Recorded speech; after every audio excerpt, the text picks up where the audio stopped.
Pemirsa, memasuki tahapan kampanye, Komisi Pemilihan Umum Kabupaten Oku Selatan menetapkan 26 titik tempat pemasangan alat peraga kampanye dan 2 titik lokasi kampanye terbuka untuk pemilu serentak 2024.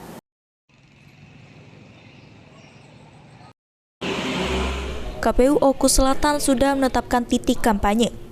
Penetapan titik-titik lokasi kampanye dan tempat pemasangan alat peraga kampanye tersebut sesuai dengan pengajuan dan izin yang diberikan oleh pemerintah daerah Kabupaten Oku Selatan. Adapun 26 titik tempat pemasangan alat peraga kampanye tersebut tersebar di 19 kecamatan dalam wilayah Kabupaten Oku Selatan. Selain tempat pemasangan alat peraga kampanye, KPU Oku Selatan juga menetapkan 2 lokasi kampanye atau rapat umum peserta pemilu, baik calon anggota DPRD, DPD maupun tim sukses calon presiden dan wakil presiden.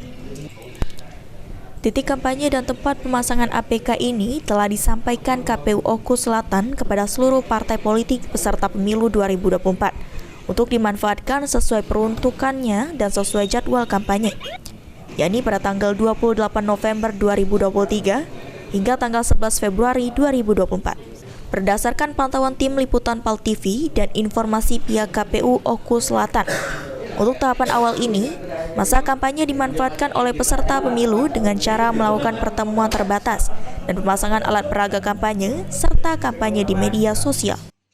Untuk tempat pemasangan alat peraga kampanye, kemarin kita sudah berkoordinasi dengan pihak pemerintah, kemudian kita sudah sosialisasikan juga kepada partai politik masing-masing. Itu sudah kita tetapkan sebanyak lebih kurang 26 titik tempat pasangan alat peraga di seluruh kecamatan yang ada di Kabupaten Oku Selatan.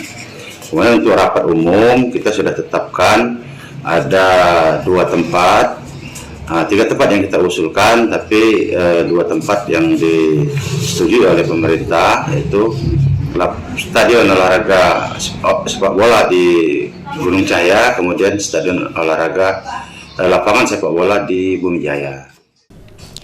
Sri Fitriana, PAL TV.